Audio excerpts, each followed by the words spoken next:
address, but we're going to welcome everyone to the beginning of our new mini series with Rabbi Richard Address. We are representing Temple Aaron. This is a Temple Aaron community. Temples in Trinidad, Colorado, and I think most of us are elsewhere. So we span the region and maybe the globe. So I'd love to, if everyone wants to go around and introduce themselves, just really quickly and where you're from, just to so we can see how far we reach. I'm Neil Paul. I'm the president. I'm in Denver, Colorado. So it's great to see everybody here. I really appreciate it. Susanna Fox from the Denver area. Shalom and many thanks and many good wishes. Chuck and Nancy Zimmerman, presently in Fort Sumner, New Mexico, but spend 8 months. 3/4 of the year back in Illinois in Elgin.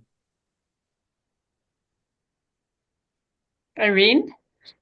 I'm Irene Clearman in Evergreen, Colorado. Shalom, everyone. Shalom. Good to have you. Melvin in No. Colorado Okay. Springs. Very good. All right. And Joe, Minneapolis, Minnesota. Hello, Minneapolis. Minneapolis.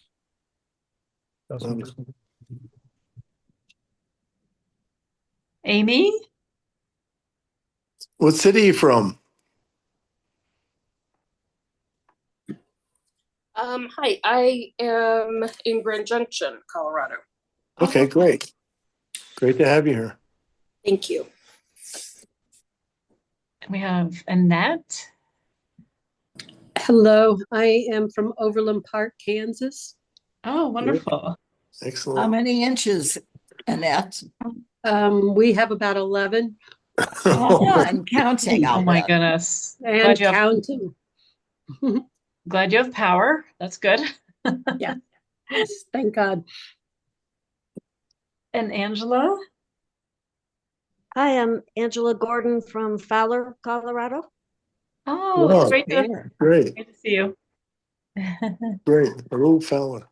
Christo, welcome, Christo. Mexico. Thank you. I finally turned my heater on. My jacket's not doing enough. And Christo's in Texas. Lubbock, Texas, yes. I'll change my display name in a second. Mm-hmm. So who else do we have? Okay, Robert introduced himself. Hi, Yashim. Hi. How are you? And Yashim, you're in New Mexico, right? Las Vegas? I'm in Las Vegas, New Mexico. That's right. And my husband's here too, even though he didn't sign up. We're That's together. okay. Perfect. And Nancy, I think. Yeah. Hi there. Hi, Nancy. And you're in New Mexico too, right? Yes, I am. Okay. Who else have we missed besides me and Neil? Has everybody? Andrea? Okay. Andrea, yes. Where are you? Hi, I'm Andrea Jimenez. I'm in Trinidad, Colorado, and I don't know how to fix my camera. I'm so glad you made it, Andrea. Yeah, So hi, glad you're Andrea. here. It's Hi, great to how have you you here. doing? Great to have you here. Yeah. Yes, thank great. you. This Great. sounds like a perfect thing for me. So Excellent. Yeah, very glad you made it. okay, Well, I'll and try then to Neil turn and my I are. camera. Oh, I'm sorry. I'll Go try ahead. to turn my camera around. That's funny. You'll figure it out. Yeah, I don't have any kids here to show me. That's great. And we have a Yes. George. George just came on. Where are you from, George? Fowler. George, you're from Fowler? Okay. All right. All right. Great. All right, go ahead, Sharon. Okay, and Neil and I are in Littleton, Colorado. And you, most of everybody else knows you, well, knows us, I think. So I'm going to turn it over to Rabbi Address, and we can get started. Okay, cool. Can everybody hear me? Just wave or, okay, because I'm all the way on the East Coast and who knows that what happens and whatever. It's nice to see you all. It's nice to see some people I remember from Torah study. Annette, were you just um were you with the stuff that we did with Rabbi Levin, Mark, with Rabbi Levin? I think.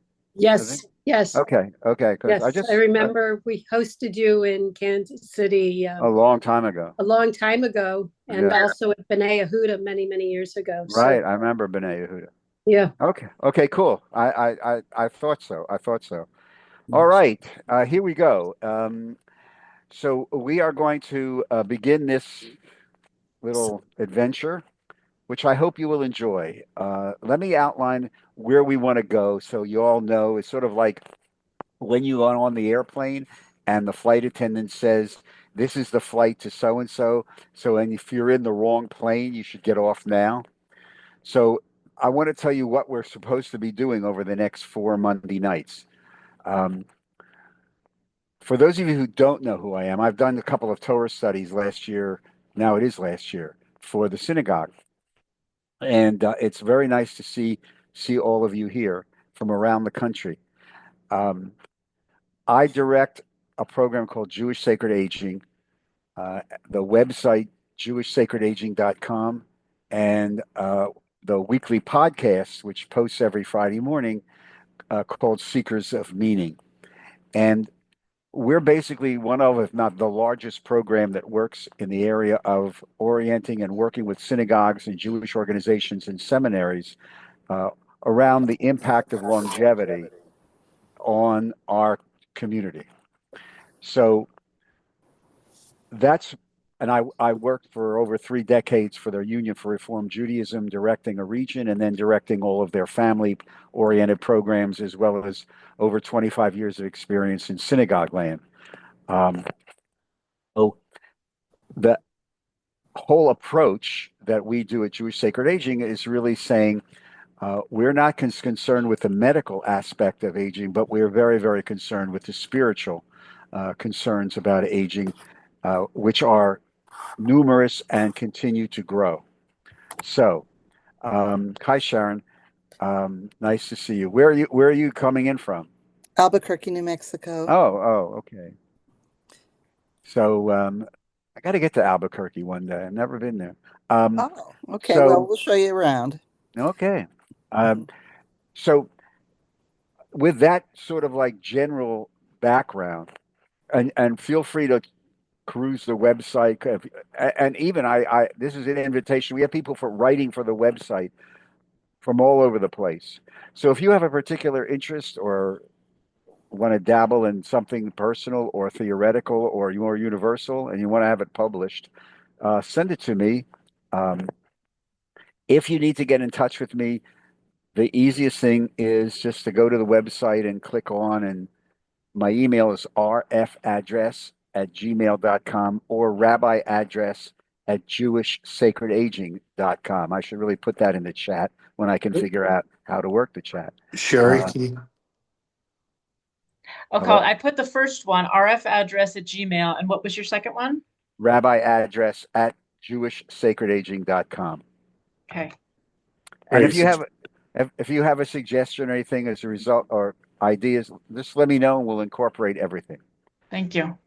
This is where I want to take you for these next 3 3/4 Monday nights. The idea of this long and winding road, which all of us are on, continues to fascinate us and has significant impact upon the American Jewish community, which, as you know, is in the process of radical transformation and change. According to the Pew study of 2020, so that's now 5 years old, 50% at least 50% of the entire American Jewish community are people over the age of 50. Now, most synagogues and Jewish organizations don't want to touch this at all, although that's beginning to change for a variety of reasons. But the majority of they just aren't dealing with it in a substantive way. The fastest growing sub-cohort of that are people over the age of 85. And the fastest growing sub-cohort of that, in fact, it was just another thing, we posted something on the Facebook page about this last week, are people over the age of 100. We are aging, the American Jewish community is growing older faster than the American general non-Jewish community because we are still at under replacement level, and that includes the Orthodox community. It's not a subject for this session, although it's a subject that you hopefully would talk about because it has to impact our families, children, and grandchildren. Is that the whole shift in relationships, marriage, children without benefit of marriage, et cetera, and the fact that we are less than replacement level generally in the community. So the community is changing. We're living longer and we are living better. And that has significantly changed the American Jewish community. The amount of literature now and articles that are coming out regarding our change continues to grow. So, for example, those of you who get the Atlantic magazine this month, if not, you can go to the great God Google and Google the Atlantic magazine. This article, I don't know whether you can see it, probably not, because I'm in a little box and I'm not at home in Philly. Christo asked me the question, has the Pew study factored what? Did they factor in those who convert to Judaism, or did they only focus on those who were born and raised in Jewish families? They asked people who identified as Jewish. Okay. Which is itself interesting because there are people who identify as Jewish are not Jewish, and there are people who have recently converted who are identifying. So it's a very multifaceted, very open, and in the demographic studies that are being done, what you're asking is comes up all the time. Okay. Okay. So this article in this month's Atlantic is called "The Longevity Revolution," subtitled "We Need to Radically Rethink What It Means to Be Old" by Jonathan Rauch, and in it he talks about several books. This is one of them that he talks about, which I just finished, because basically, well, I have no life other now that there's no sports. This is called Golden Years, subtitled "How Americans Invented and Reinvented Old Age" by a guy from Duke University, James Chappell. It is a very good book.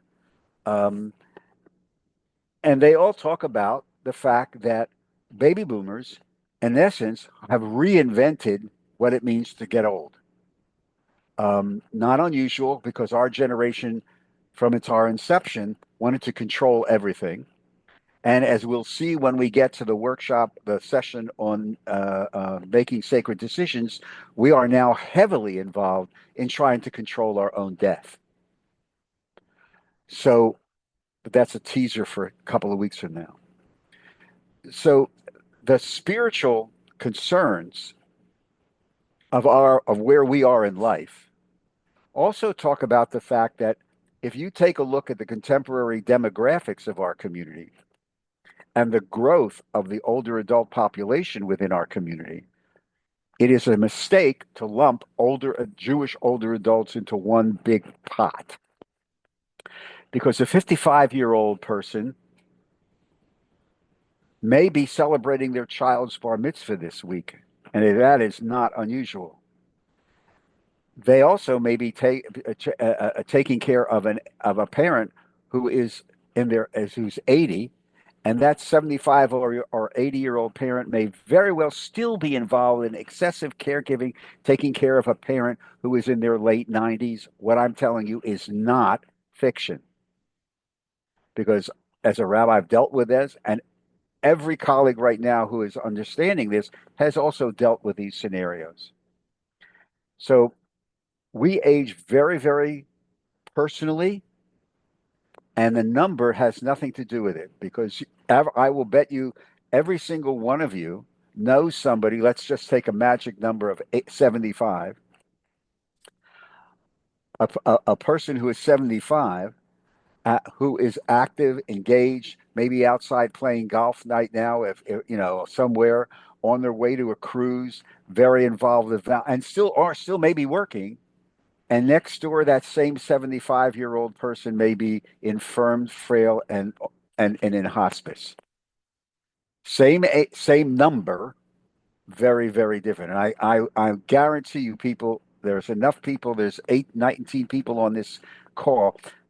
I would venture to say that many of you know situations similar to this, which leads me to the wild cards that we have to deal with. We're going to see more of this later on in one of the sessions. We can control, and I think I mentioned this once during a Torah study last year, may have been in May or June. We can control aspects of our own health, which we'll talk about in a minute.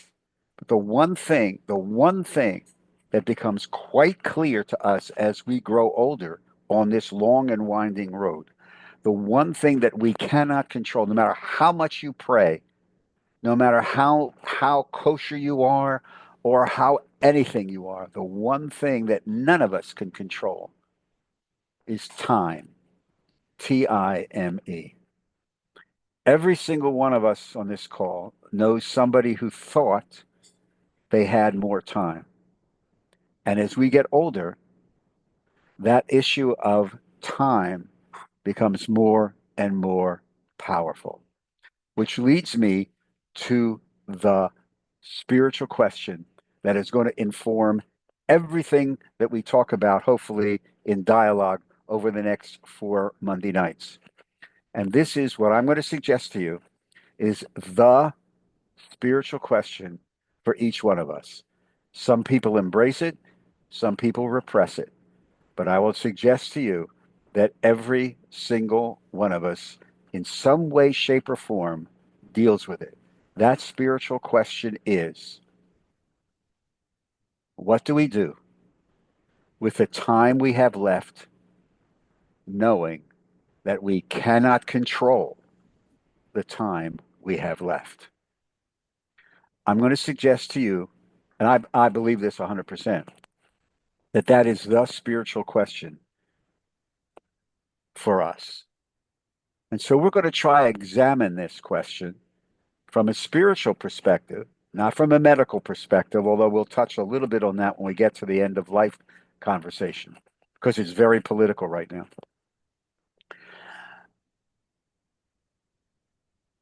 And listen, Guy, feel free to, if you have a question or comment that you want to just unmute and just raise your hand, or your real hand, or that electronic hand down there that I don't know how to work. And because my teaching style is very informal, unless you prefer just a formal presentation and then a set questions and answers. But I like the dialogue, and I kind of get anyway. So I don't want to. That's what I. So anyway, that had made no sense, but I hope you understand what I just said. I think Sharon has a question. Well, actually, I just wanted to share with the group how close to my heart this all is, because this past weekend I was invited to a friend's transition. I mean, she chose the date, the time. She was terminally ill, and in New Mexico we have medical made aid and die. Yeah. Yes. And I learned a great deal, but what you say about controlling our own death, this was the first such event I have attended. And it actually, despite the fact that I've lost one of my dearest, longest friends, it has left me with a certain sense of peace, which I did not expect. Well, I'll tell you, Sharon, thank you. We're going to talk about this on January 20th. I live in New Jersey. MAID is legal in New Jersey. I work with two of the doctors who prescribe the cocktail. Yes. I've been involved with one family who, as a result of the podcast we did, because I've done podcasts with one of the attorneys, and then Bill was very generous enough to come on the podcast and talk about his journey with his wife. And just right now, I was texting back and forth with somebody in northern Jersey who, according to what he texted me yesterday, tomorrow he will transition. So this is, but I'm going to save that until January 20th when we talk about this. But this is very important because it involves a lot of ethical, moral issues, even within the Jewish community. Yeah. But since I don't want to put everybody off, the Reform movement and the conservative movement have already issued major responsa on this issue. So we want to approach these subjects from a spiritual perspective, not a medical perspective. So I want to begin tonight with outlining for you a four-part theory, which is totally a Ritchie address theory. You're free feel to reject it, chew on it, agree with some of it, disagree with some. That's fine. My job is to get you thinking about it. Next week, I want to talk about the entire spiritual approach and textual approach, because everything we do in Jewish sacred aging is based upon text, about how we approach health and wellness, because it's very, very important right now for our generation. Not only physical health, but mental health, which is hugely powerful. On January 20th, we're going to talk about making a sacred decision as life ends. And I'm going to give you a theory of decision making based upon certain wild cards in text. And then on January 27th, the fun part, we're going to talk about this explosion of new rituals that have taken place in the last decade, specifically to deal with issues and life stages that are brand new, and how the community has reinterpreted traditional blessings and created new ones. Everything from signing an advance directive, which is, by the way, an admission that I'm going to die, to the redefinition of adultery in light of Alzheimer's and dementia, which is going on. And I've done this session for about 10 years. Every synagogue I've ever worked with and have talked about this. People understand it. So this is where I want to go with the next for you. So if you now know where we're going, so you can begin to sort of like think about it. And if I come up with some and I probably will give you, as I do in every class, some other additional resources like the books and the article that I think you may, if you're interested in any of this, you may be may want to follow up on. Okay, clear so far? Any questions? Any questions? Cool. Okay. So we have a couple of people who've joined us. Hi, nice to see you. Feel free to just chime in and during the course and let us know where you are. And again, thank you very, very much for the invitation to do this. I'm very excited to share some of this stuff with you because I love it. It's really, really a lot of fun. Okay, so a spiritual foundation for our own aging. Given we age differently, to our own aging, we bring all of our family of origin, our genetics, our own universe of relationships. They all go into how we grow older. And there's a difference between getting older and growing older. We'll talk a little bit about some of the tensions that exist in this life stage because I'm fascinated by that, and I'll share them with you. So hopefully you can critique them or give me your opinion. There are four values. I use the number 4 because it's a very traditional number within Judaism. But think of the chuppah. If you remember the chuppah, usually the 4 poles holding up a talit or a big flower thingy, or in this day and age, probably sparklers, fireworks, neon, who knows. But anyway, each one of those 4 poles, I'm going to suggest to you, if you can visualize the chuppah, represents 4 values. The values are briut, refuah, shleimut, and Kedusha. Translated into New Jerseyan, Briut is health. Refuah is healing. Kedusha is holiness, from Kadosh, Kadesh. And Shlemut, from Shalom, same root, means wholeness or completion or fulfillment, or if you're Maslowian, generativity and fulfillment of life. Okay? Now, that's clear. Briut, health. Refuah, healing. Kedusha, holiness. Shlemut, wholeness. Those Hebrew words and the values that surround them, I'm going to suggest to you form a theological faith foundation for who we are in this stage of our life. Now let's unpack them. And again, if something comes up, chime in. Or if you prefer to wait, that's fine. But we only have about an hour, and who knows? Briut, health. As we grow older, this becomes powerfully important. We'll see this in great detail next week when we really do the texts dealing with health and wellness. Not only physical health, but mental health as well. There's a great midrash that I'll teach you next week about Hillel and talking about the idea of what it means to take care of our bodies as a religious obligation. It's a midrash that comes from the 1st century of the Common Era, the Greco-Roman period. And it reminds us that this body that we are given is a gift.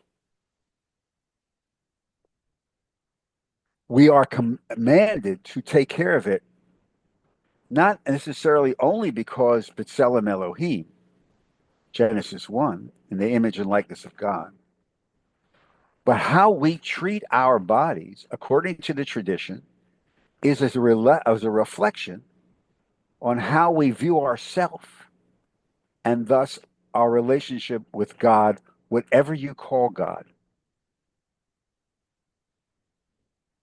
So we have to be careful what we put into our bodies, to wash it, to take care of it, to clean it, because it's the only one we have. So therefore, in the morning, when we wake up and the first thing we say is Modeh ani lefanecha, we say, thank you, I got up. I have another day. I have another gift, the gift of life. Judaism, and we'll unpack this next week, I'm going to suggest to you, you'll see this, it's really fun. Well, I mean, fun for me. A holistic medical system. Judaism understood that there is an intrinsic relationship between the mind, the body, and the soul. This is who we are. It's somewhat different from perhaps Western medicine, but which compartmentalizes everything. But if we read our Maimonides, which we'll read next week, you'll see that we are an integrated system. We even pray this in the prayer book.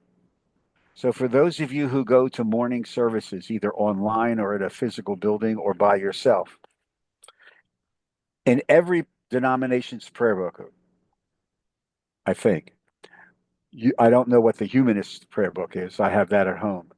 So, and again, for those of you who weren't at the beginning, I'm not at home, I'm on the road. There are 2 prayers at the beginning of the morning service, the Shabbat morning service and the daily morning service, that sort of like give you a curriculum on an approach to health. One is the Nekavim prayer. We call that the veins and arteries prayer. Does anybody know I think we did this once at Torah study about a year ago. What is the importance of the veins and arteries prayer? The loose translation of that prayer goes, thank you, God, I got up. Thank you, God, I'm alive. If one of the things in my body that is supposed to open doesn't open, if one of the things supposed to close doesn't close, I will be unable to stand in life before you. Blessed is God, etc., etc., etc. When do we say that prayer?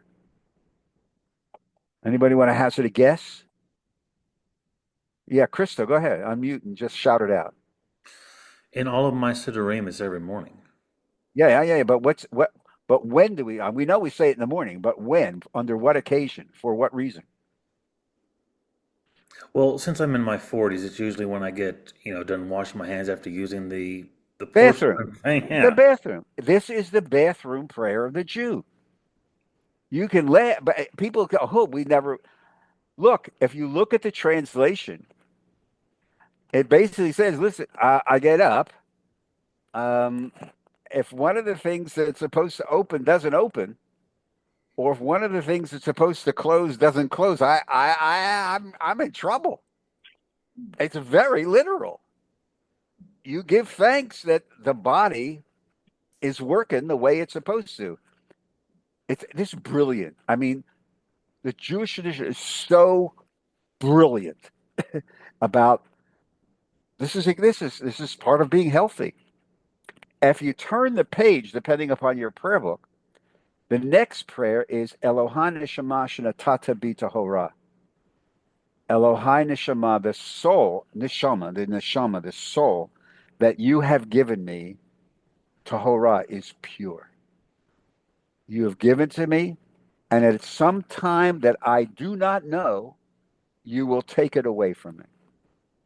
Now, the theology is very simple, but if you juxtapose that to the veins and arteries prayer, you have a very, very interesting insight in the daily service of this linkage between the body and the soul.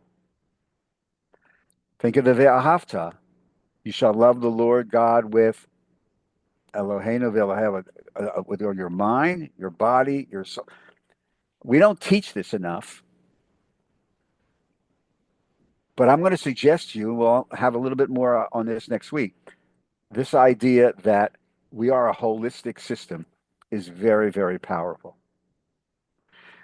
When we read the prayer book, when we read the Maimonides, and we'll also talk next week, not only physical health, but mental health, which has become extremely important right now as we get older with the explosion of isolation, the explosion of depression, the explosion of Alzheimer's and dementia.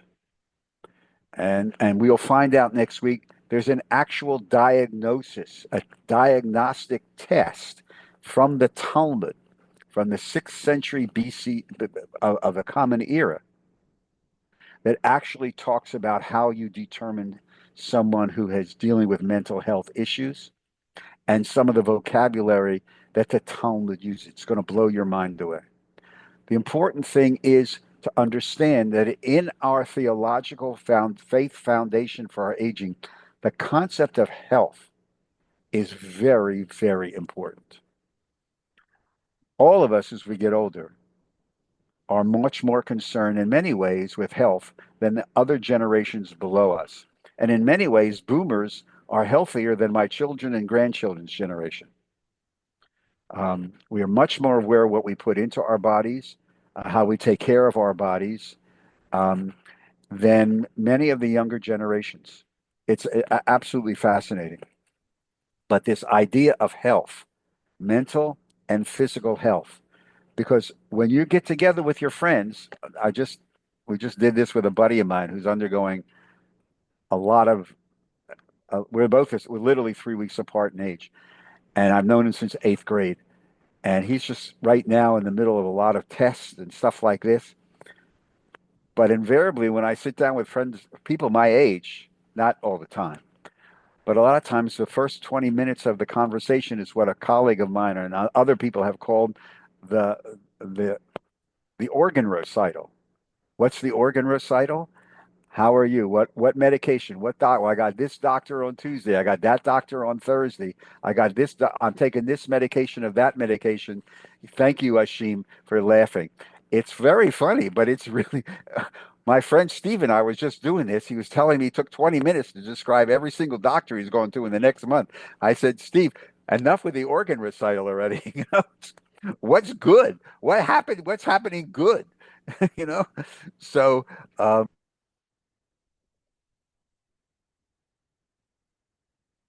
Funny, because it's also pretty true in many cases. So this idea of health, really, really important. So the first value, briut, health. The second value, refuah. Refuah is healing.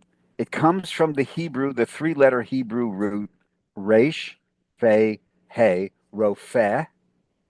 The name for the doctor, we'll talk about this again next week. The doctor in Hebrew is harofeh, the healer.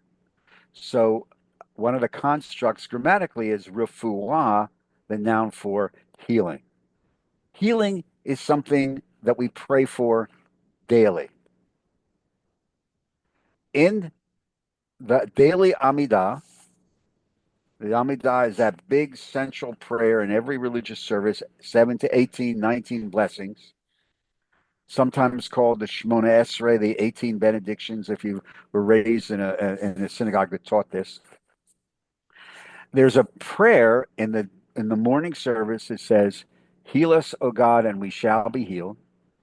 Save us, O God, and we shall be saved. Blessed is God, etc., etc., etc. Focus on this. This is an insight into our tradition. What do we not pray? What do we pray for in that prayer? What do we pray for? Heal us, O God, and we shall be healed. Save us, O God, and we shall. What do we pray for? Hello? Hello? Anybody? I would Somebody. suggest more time, Well, what?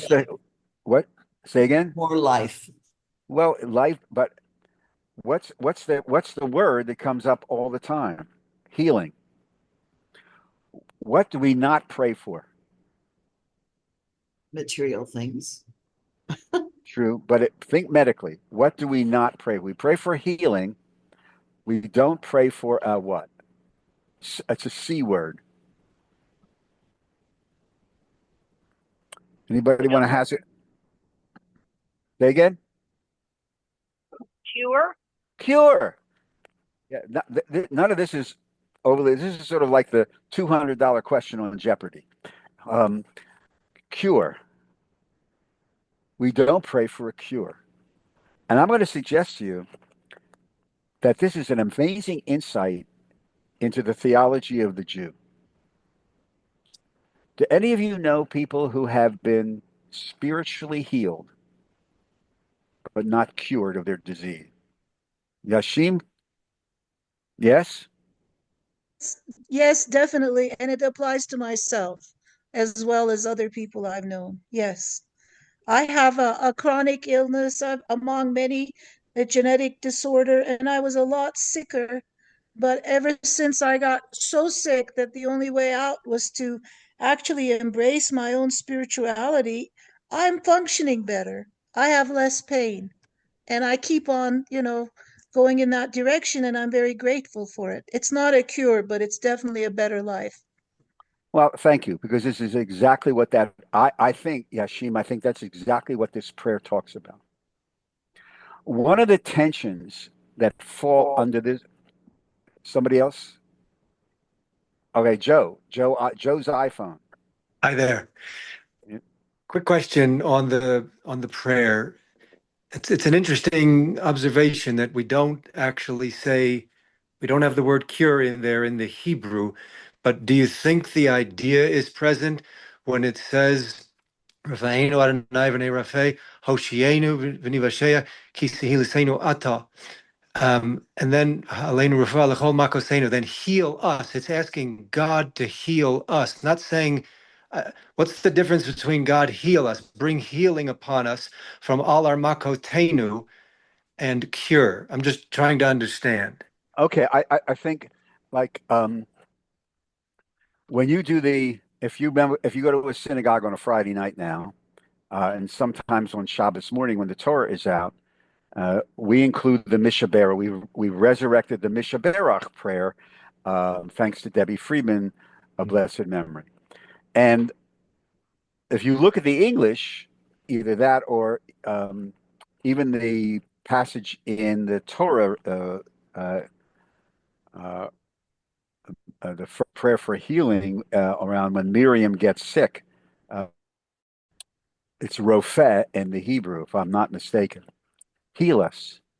I think it's talking about I think a spiritual healing, and it goes because when we get to the medical ethics stuff in a couple of weeks, there's a profound understanding across the denominational line that sometimes you're not cured of the disease.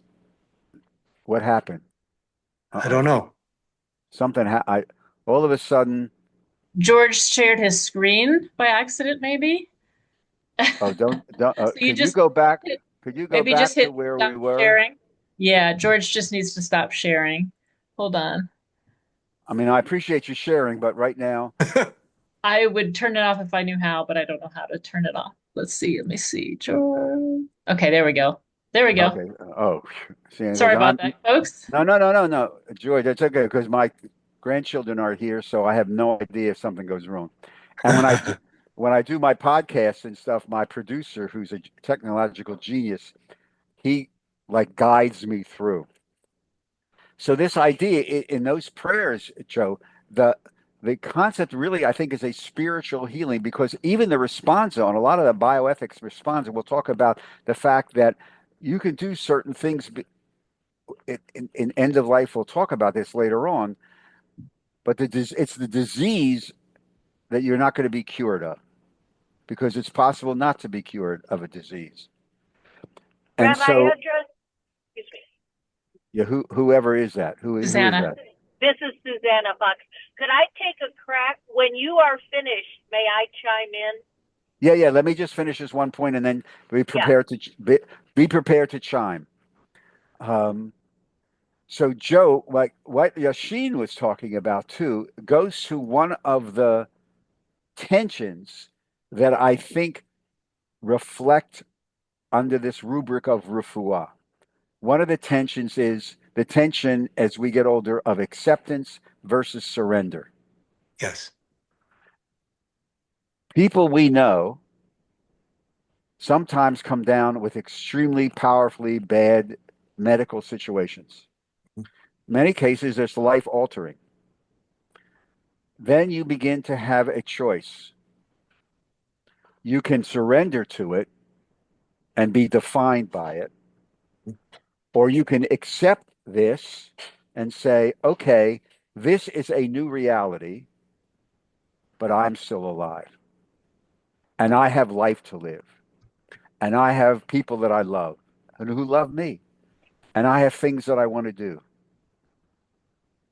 And this goes back to one of the texts that are one of the formative texts that if we were doing a whole series of text studies of Deuteronomy 29, Deuteronomy 30, rather. Deuteronomy 30, verse 19, which is the famous, you're going to giving a choice between life and death, good and bad, etc., uvacharta chayim, therefore choose life. One of the interpretations I suggest to you, and that Torah portion is magnificent, is we are in many cases in life given a choice of accepting a new reality and dealing with it or surrendering to it. And that happens a lot more when we get older. Yes. And I think this is inherent in this refuah concept because every single one of us are going to eventually have to deal with stuff. Yes. Some people give up. Some people, they just exist. Some people say, yeah, I have cancer. And yeah, I have chemotherapy and I may have to have some radiation, but I am not going to be defined by that disease. I'm going to live my life. As opposed to saying, I have cancer, I have to undergo chemotherapy and radiation, my life is over. The Jewish response is it's it's never over till it's over, and you just choose uvacharta chayim to sanctify life by living life. And when you deal with the refuah section, which involves the whole rubric, it's not on the schedule for this class, this session, but what we call the art of caregiving, of which the tradition has got huge amounts of stuff. It's brilliant, brilliant. But the people who are caregivers, and given the fact there's 21 people on this call, I will bet you my Phillies tickets, worthless as they may be right now, that many of you either have been or are caregivers. And as I tell congregations who say I'm not, and I say to my kids' generation, just wait, you will have a turn at that. Guaranteed. Yeah. So the whole approach of caregiving also fits into this concept of healing and how we approach that. Susanna.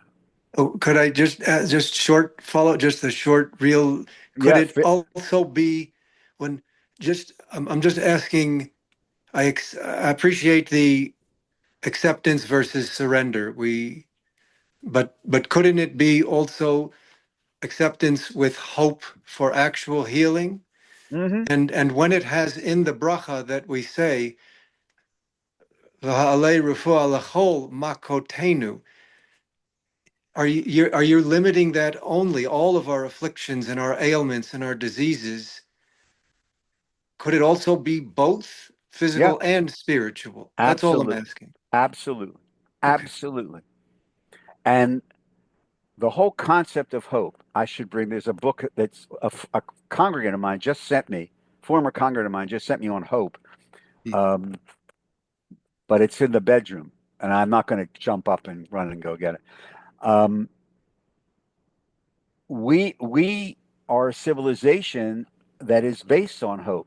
We have a prayer in every single service called the Aleinu, which is really a prayer, a messianic prayer if you're a tradition, or the messianic age if you're not. But really, when you strip it away, it's a prayer of hope. It's a prayer of hope.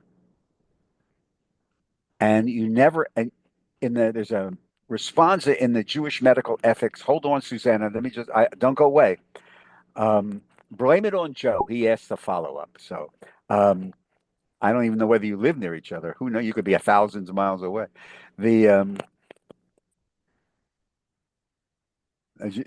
just lost it was a great thought, very brilliant, but it just went flying right out of my brain. This idea of hope, and we never give up. But there's a responsa in the medical ethics responsa literature, Joe, about truth telling, and it's a situation of where how much does a physician have to tell the truth?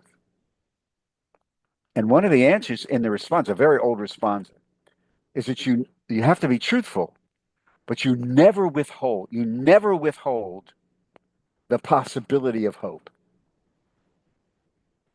And that's why when we'll see this on the 20th, there are gradations of and boundaries of when things change within each person.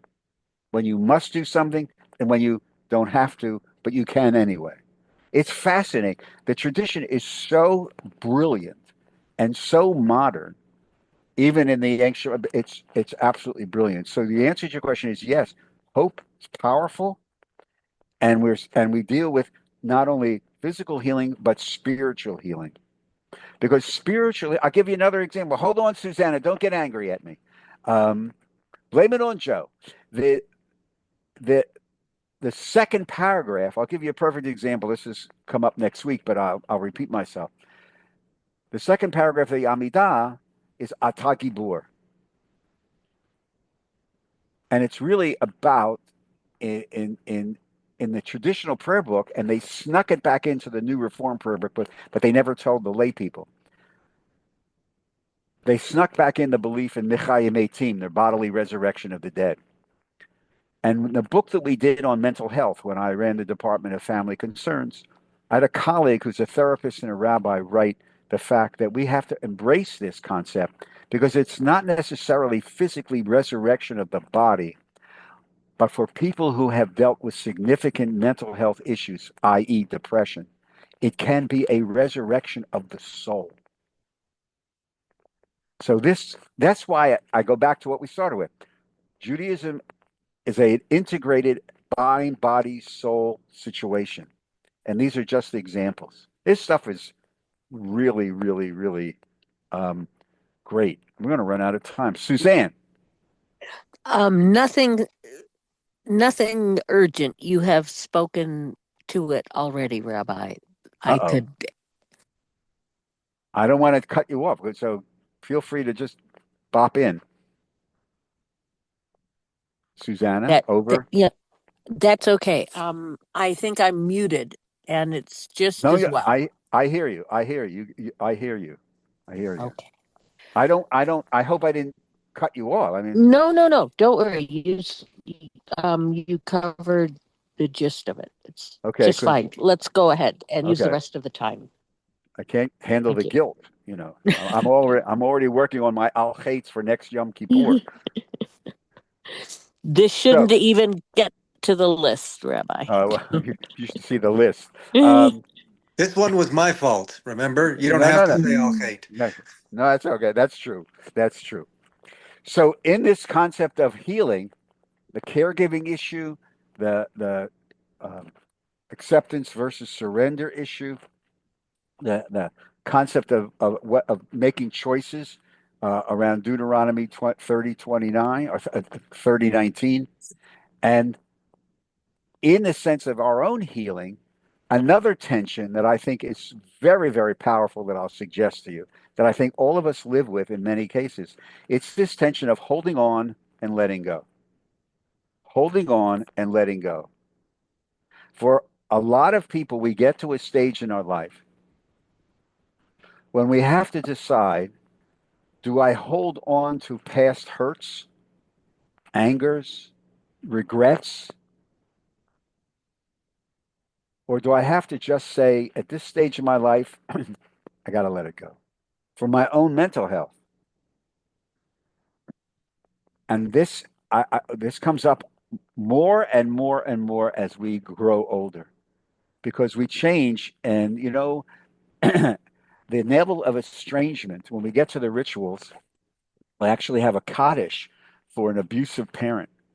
And the challenge, the person who wrote this was, how can I say Kaddish for somebody who abused me? And the values, and this is part of this whole, I got to let go of some of this stuff. Rabbi, yeah. I just want to mention there are a few people, at least I think here, who are not from the Jewish tradition and who might not be familiar with some of the words. So like when you say Kaddish, you might want to tell people what Kaddish means, that kind of thing.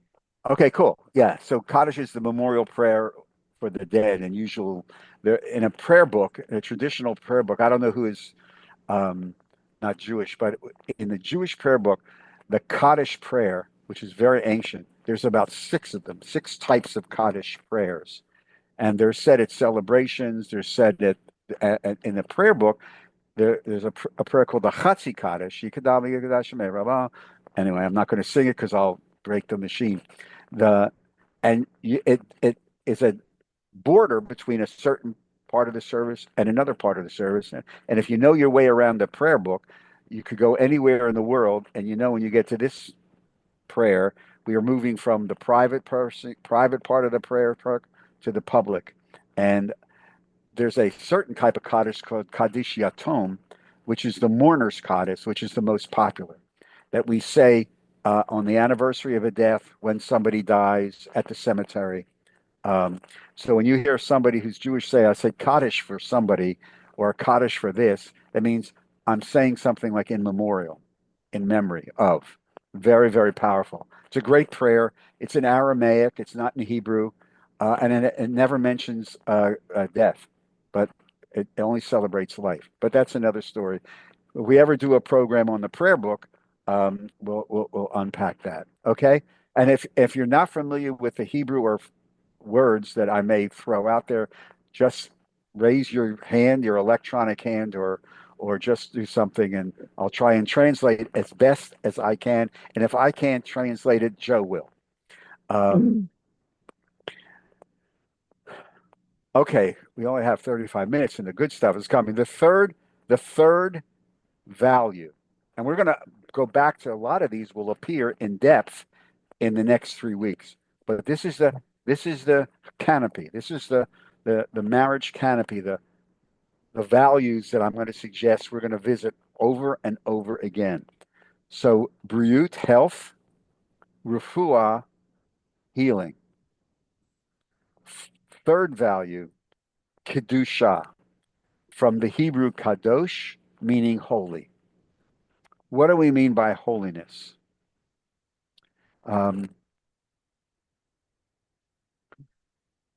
This is very, very personal. We call the podcast Seekers of Meaning.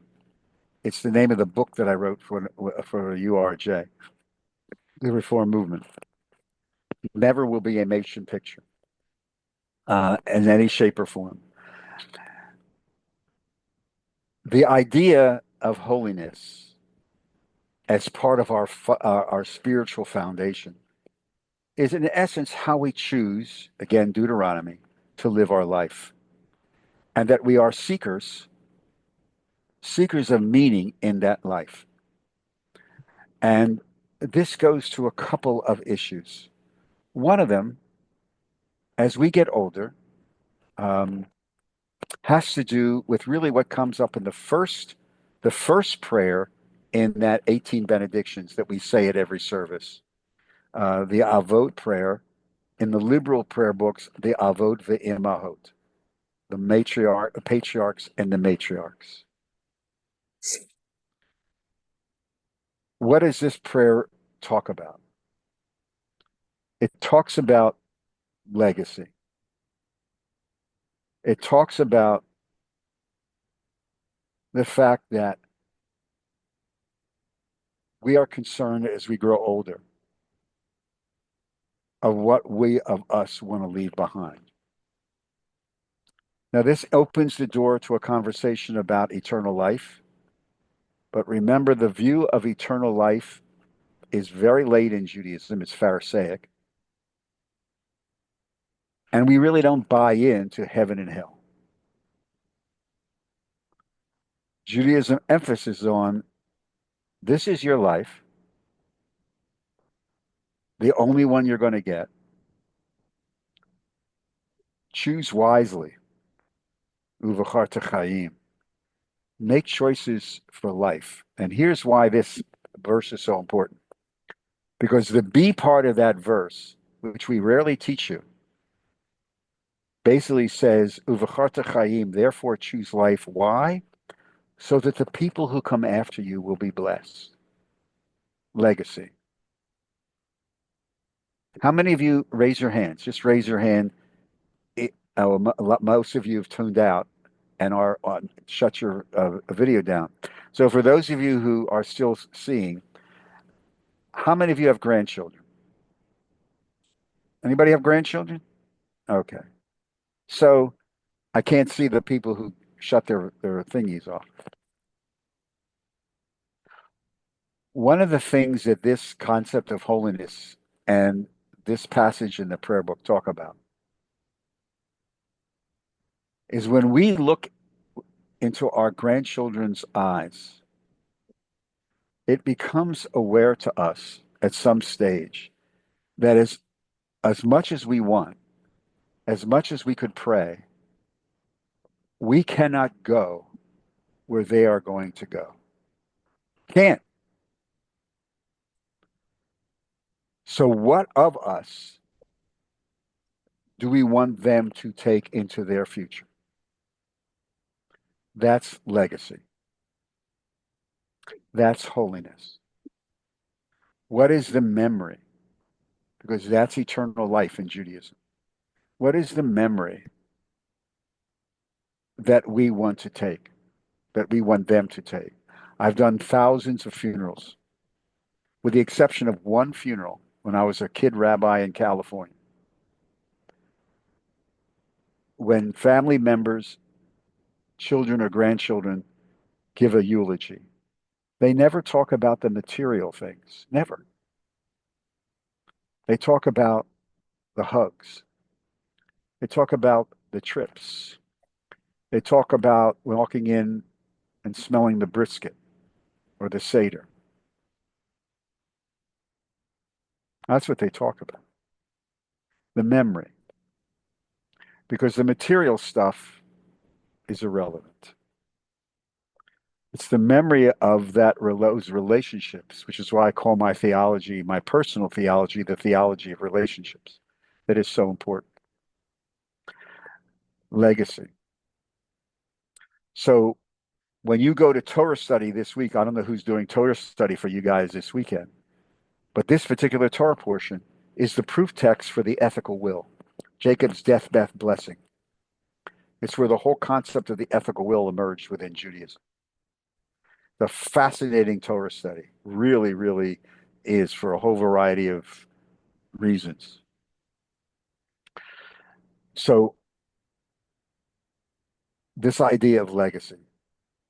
Holiness also talks about our relationship with that which is beyond our own self. Some people call this God. The text that I will offer you to think about is one of the great insightful texts within our tradition. Exodus chapter 3. We're going to read it in about 2 weeks. Exodus 3, part of Exodus 3 is the story of Moses and the bush and the burning bush, where the voice comes to Moses, go to Pharaoh, tell him to let my people go. Pharaoh, being a nice Jewish guy, says, if you think I'm going to go to the Pharaoh and tell him that a bush told me to let my people go, you're out of your mind. Give me a name. I got to have a name. I'm loosely translating that part of the Torah. What is the text in Exodus 3 that Moses hears from the voice in the burning bush? Anybody remember? I am who I am. That's the old yes, I am that I am. But if you look at the Hebrew, which is Ehyeh Asher Ehyeh, in a lot of the new translations, that is not translated. The reason why it's not translated is because our concept of God changes as we change.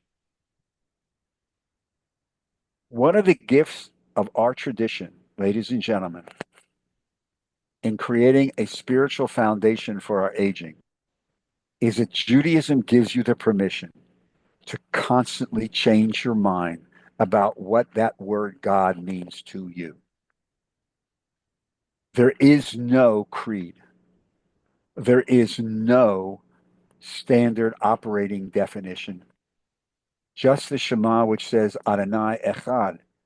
And there are different translations of the word Echad, alone, one.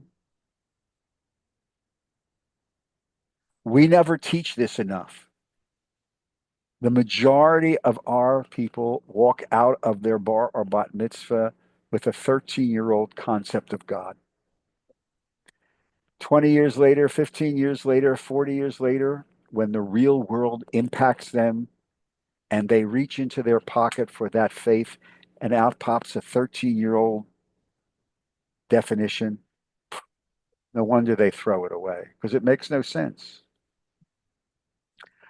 This concept, this is brilliant, by the way. The Jewish tradition is so brilliant. It basically says, at every stage in your life, we invite you to doubt, to ask, to search.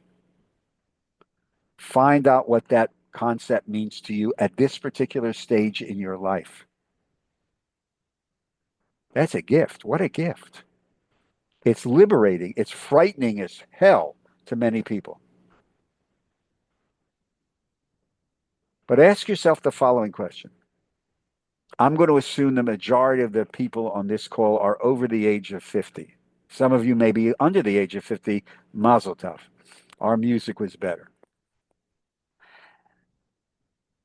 Because they're still playing our music. How many times in your life journey on this long and winding road have we changed our beliefs about something? Or changed our mind about something? Or been open to new understanding? That's part of this journey. And the journey metaphor is key to who we are as Jews. That's why the wilderness experience, which will start in a week with the book of Exodus, is the major metaphor for Judaism. Because we are all on this journey. We are all searching. And that's the key. Proof. Last week's Torah portion. Genesis 37:15, 2 weeks ago. I'm sorry. Last week was my bar mitzvah's portion. 2 weeks ago, 37:15, when Joseph is sent to look for his brothers and he meets an Ish. We don't know what this Ish is. Ish is a man in Hebrew, but it could be an angel, could be a messenger. We don't know. No one knows. And this Ish disappears right away. And he asks Joseph, who's been sent by his father Jacob, to look for his brothers who hate him. And the Ish asks in 37:15, Ma tivakesh. In Hebrew, that means what? Ma tivakesh. Bikesh. What are you seeking? Not who are you seeking, but what? Therein, ladies and gentlemen, I'd suggest to you lies the underbelly of this concept of Kedusha. What are you seeking in your life right now? What do you want? What are you seeking? Do we have the courage to ask ourselves, what really are we seeking? What am I seeking in my life at this stage of my life? Do I want peace? Do I want adventure? Do I want reunion with an estranged family member? What? Mativakesh. This concept of searching. There's this wonderful book by Gordis, I think, called God Was Not in the Fire, a riff on the Exodus 3 chapter. And he says the difference between Christianity and Judaism is in certain aspects of Christianity and other religions, the value is believe and you will be saved. Believe and you will be saved. In Judaism, it's search and you will find meaning. It is an open-ended, constant. It's Exodus 3. Never stop growing. Never stop searching. Never stop learning. Never stop living. One of the other tensions, existence versus living. Especially important as we get older. This idea of a search for holiness. What is the sacred in our life? Health, healing, holiness in our search leads to shlemut, wholeness, completeness, shalom. This is a gift. Longevity, medical technology. If I was writing a prayer book, and as I've told you before, there's no chance in God's earth that I'm ever writing a prayer book. There would be a first blessing for medical technology because medical technology is a miracle and it has kept people alive. Some of you know those people. You would have gone to their funeral, but they're out living their life. This idea of wholeness, has a direct relationship to two other major texts in our tradition. Number one, Genesis chapter 12. The portion in Genesis is called Lech Lecha. In the usual translation, that means go forth. In the grammatical translation, it means lech, go, lecha, to yourself. This is a period of time in our lives when we are searching for our true self. Takes courage, by the way. Takes courage to really live what some sociologists call an authentic life. Not a life defined by other people, because we live a lot of our life defined by what other people expect of us, our moms, our dads, society, etc., etc. But sometimes it's necessary to let go of that and hold on and search for who we really, really are. The Lech Lecha means go forth, that passage in Genesis, go forth into a land that I will show you. There's no guarantee of tomorrow. We don't know what tomorrow will bring. One of the other interpretations of that passage, Nitzavim in Genesis and Deuteronomy 29 and 30, is the repetition of the word Hayom, which means in Judaism the day, which is interpreted to mean this is the day that you can control right now. You cannot go back and rewind the tapes. You cannot replay what should have been. It does you no good to live in the land of woulda, shoulda, coulda, in the neighborhood of if only. That's not good. You can't. We don't know what's going to happen tomorrow. None of us know when we finish this class in a couple of minutes, when the phone rings, what's going to be on that phone call.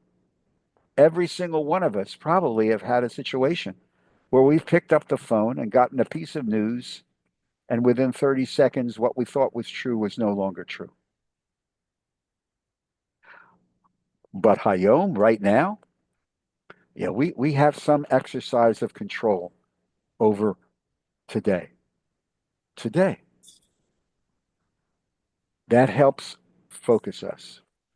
In this search for Shleimut, part of our growth may be the understanding that we may have to let go of our mythology of control. This is why the Unatana Tokef in the High Holidays is the most important prayer in the High Holiday liturgy.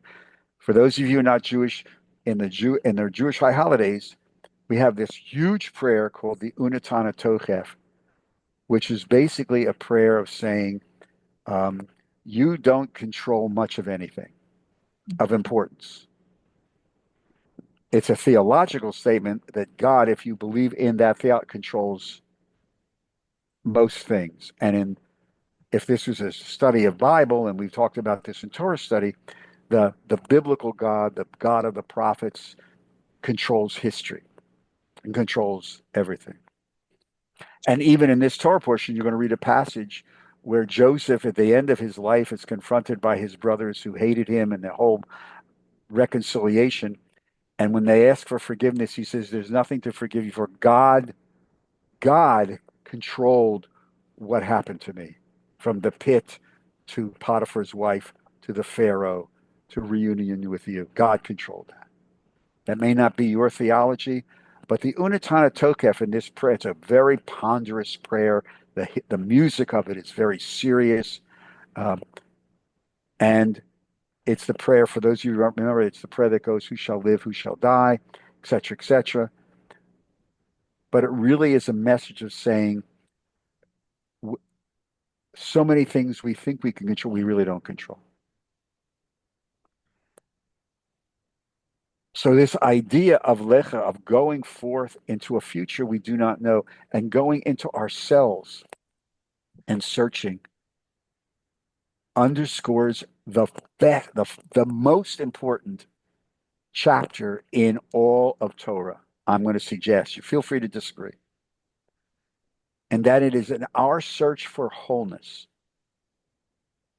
we eventually have to come to a realization, painful, often, usually repressed, but it is found in Genesis chapter 3.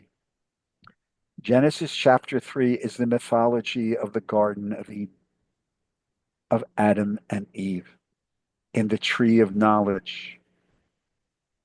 And it is where the biblical author introduces us to the reality of our own mortality. And this, I will suggest to you, is the most important chapter in the entire Torah, I believe, because it comes right at the beginning of our story and underscores the fact that every single person is finite and that we will all die.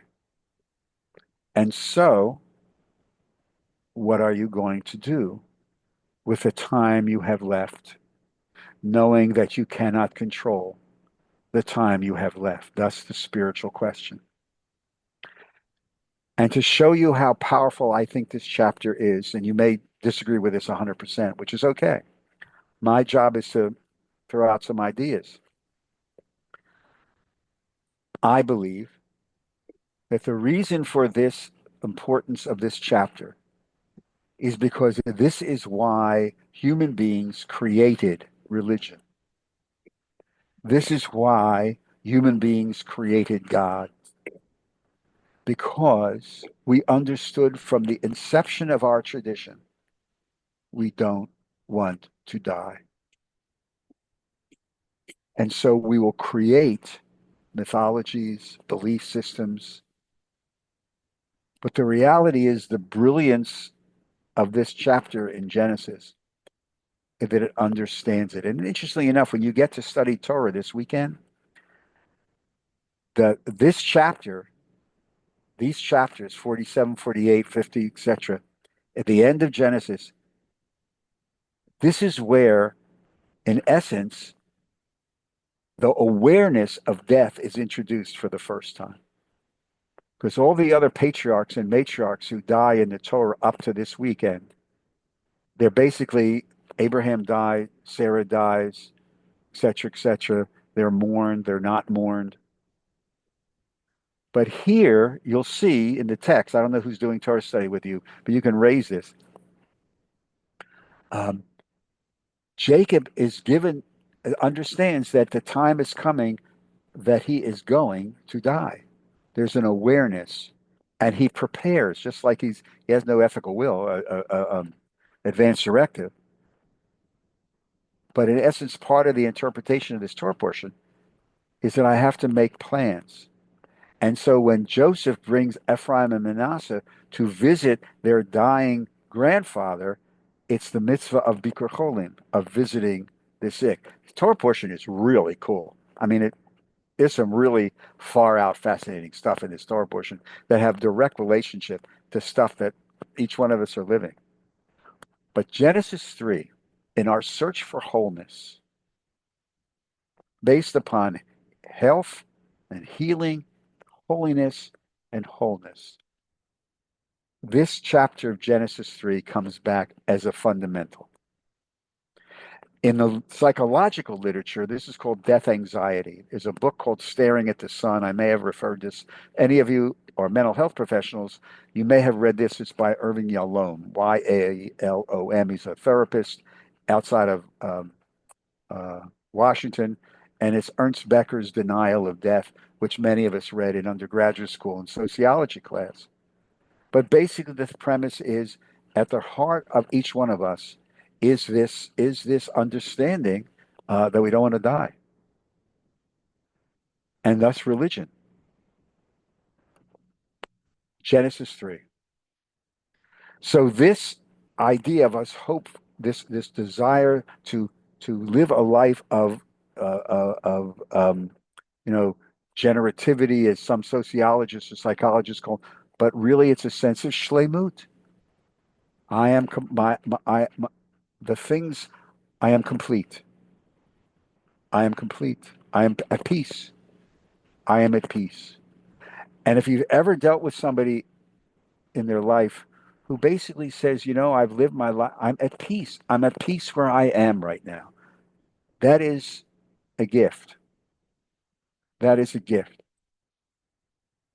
So in conclusion, because we only have 10 more minutes, in conclusion, the theology of our long and winding road based on 4 values: health, briut, healing, refuah, kedusha, holiness, shleimut, wholeness, completeness.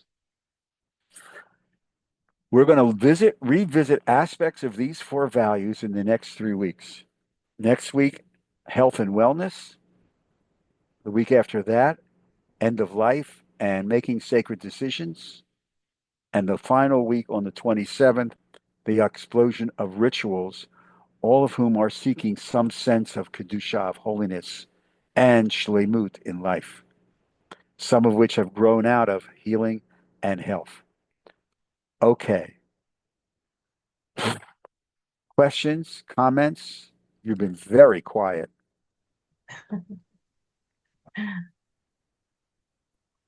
Anybody? Once? Sure, if I'm permitted. It's your class. You can do anything you want. Who is speaking though? Joe. Oh, you can't see me? Now I can see you. Yes. Nice hat. Hey, Nice hat. I like the hat. What does it thank say you. on it? What does it say on it? I have no idea. Oh, all My right. wife got it. I like your headphones too. Yeah, well, yeah, I'm not at home, so I have a better setup at home. Yeah, But what are you going to do? there you go. Quick Go ahead. question. Go ahead, Joe. Clarification in terms of the 4 values are beautiful and foundational, I think, and I love your association of the with the chuppah also. Beautiful Thank you. parallel there.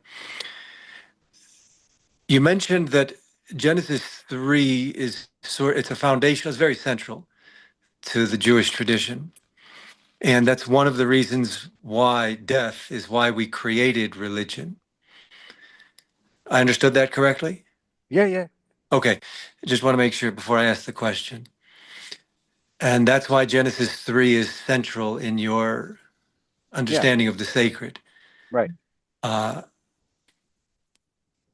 Again, only because nobody else asked a question, I just love to reflect with you for a moment. What about Genesis 1, which deals with creation, especially the first chapter? The first chapter deals with creation and the idea that there is an actual, not or humans creating God because of the fear and hopelessness of absolute death, but that there foundationally is meaning and purpose and hope in life because there was a generative existence that was brought into being by something that endures, and that death, even though it's a reality, death ultimately does end, but it's not our ultimate end because in the beginning, some type of existence was brought into being. We have the tohu and the vohu, which seems like emptiness and darkness, but then it's vayihi or, and then there was light. So that process, where does that fit in your overall theology also? Well, first of all, I understand, and let me editorialize by saying this is Richard Address theology talking. I don't pretend to speak for Judaism. Believe me, any stretch of the imagination. I see a lot of Torah, much Torah, as metaphorical language. Okay. So when I take a look at the first creation story, remember we have 2 creation stories blended together. Once you get off the belief of a divine revelation at Mount Sinai, once you reject that belief as a liberal Jew, I reject that belief. Okay. And you take a look at the Torah as a creation of human beings over centuries, woven back together and edited by the priests who are in control of the government post-Babylonian exile. And as a reflection of the social, political, economic, and religious beliefs of the day, I understand Torah that way. Okay. So the first creation story, which is the latter creation story because it's priestly, and very corporate. Day 1, day 2, day 3, day 4, day 5, day 6, I'm out of here, day 7. And the creation of man and woman together, as opposed to the second creation story, which is Genesis 2:4b through the end of 2, which is very haphazard, the older J text. And man is created alone. And it's not until after the famous verse 2:18, where God says, it's not good for you to be alone. I'm going to bring you, you need somebody else. And he creates Isha, woman. And so you have a blending of two stories. I understand that. I have no problem with that. I believe that. Do I believe in the creator, supernatural creation? No. I understand. I understand. And I'm glad you asked the question because it this comes up in my brain a lot. Okay. I am now comfortable now at this stage in my life, okay, with an understanding that my sense of God is this life force that I believe exists within every human being and the universe.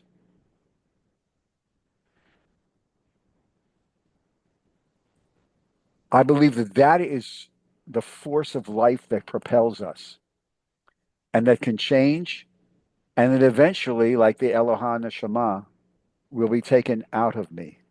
It's that famous midrash on the death of Moses, where God comes down and kisses, and with his kiss draws out, because the Genesis 1, how is the world created? The Ruach Elohim, breath of life. I'm comfortable with that. And I see that as metaphor of darkness and light.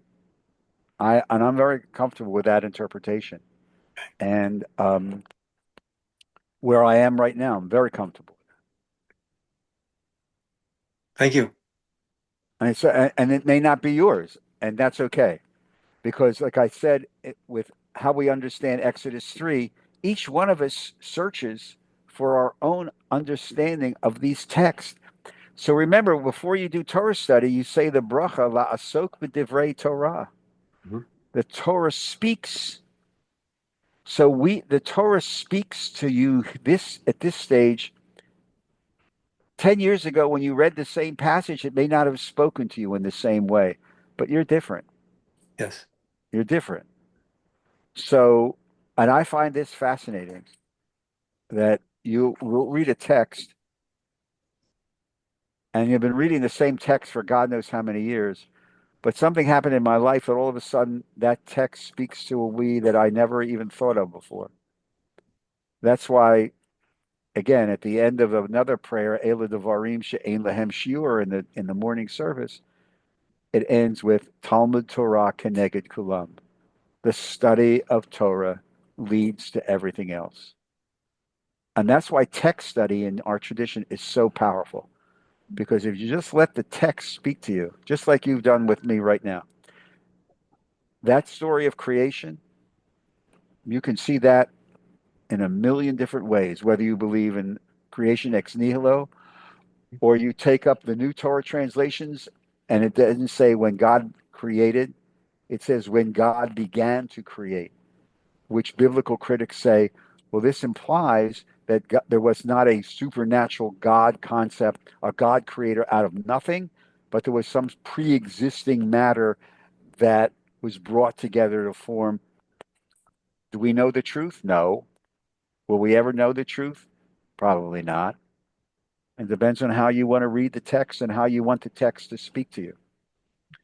And so this is the fun of having conversations around text, because you have to embrace the fact that it speaks to you where you are. That's why Judaism is. I've gotten in many trouble a lot of times, Joe, when I've said that Judaism is not for kids. It's not. Judaism is a very, very, very sophisticated religious civilization that really only makes sense, I think, until you've been around the block a couple times. So period. but thank you. Well, thank you. Thank you. No, you're welcome. Thank you. Any other last minute? Yes, Sharon. How you doing, Sharon? Oops, you're muted, Sharon. You're still muted, Sharon. Unmute. There you There. go. There Okay. you go. Okay. You mentioned very briefly, um, which intrigues me. I feel like I'm in this space of caregiving, but not acknowledging an unacknowledgement of my own situation as a caregiver, and am I a caregiver, and so forth and so on. And I wonder if you might say a few things about that. Well, the art of caregiving is this one of the most requested workshops we do as part of Jewish Sacred Aging, and we trace it from the text. Caregiving, I will submit to you now, and most people who are writing about this understand this, is a new life stage. Oh, wow. And it is a life stage Uh, that can last for years. mm-hmm. I've worked with people who have been caregivers to people with dementia or Alzheimer's, and it's years. Yeah. And it's a family systems issue. It's a very personal issue. The text that informs this in the workshop we do is the fifth commandment: honor your father and mother. The two Hebrew words are kabed and tir'u. It appears the Ten Commandments, which appears 3 times in the Torah, in Leviticus, Exodus, and Deuteronomy. And there are different interpretations. And the Talmudic interpretation argument about the conversation in Masechet Kedushin, which is the tractate in the Talmud called Holiness, the conversation about this, Sharon, would blow your mind away because it actually anticipates many of the things that caregivers are going through. The manipulation of money, what it means to honor somebody, what it means to respect, that you're not allowed to take away somebody's dignity. What happens when a parent, abrogates their own mitzvahs and are as abusive and harmful and hurtful. Do you still have to honor and respect them? You're commanded to honor and respect, but you're never commanded to love, which is when you think about this, it never says honor, respect, and love your parents. It says honor and the love has to be earned. This is a whole long conversation. Maybe if you want to do it one day, we'll do it. But it is a fascinating concept that in the tradition, thousands and thousands and thousands of years old, there's even a conversation in the Torah and the Talmud about the question, who pays for the adult parent, which is very relevant in today's society about caregiving, the costs of caregiving, what it how you have to pay, who pays. This has significant contemporary issues because the new administration has already told us that they're going to go after some of these, which will impact what my kids are going to have to pay to put me in the home, and they have no idea about that at all. But this is another story for another time. I'm glad you asked the question, but boy, we'd be here another hour and a half, and that's not rabbinic hyperbole. Well, I just wanted to broaden it out and say I've already done much more caregiving in my life than I ever imagined I would. And to broaden it out, that it's not just one's parents or one's spouse, it's also one's friends. And family and spouses and God forbid children.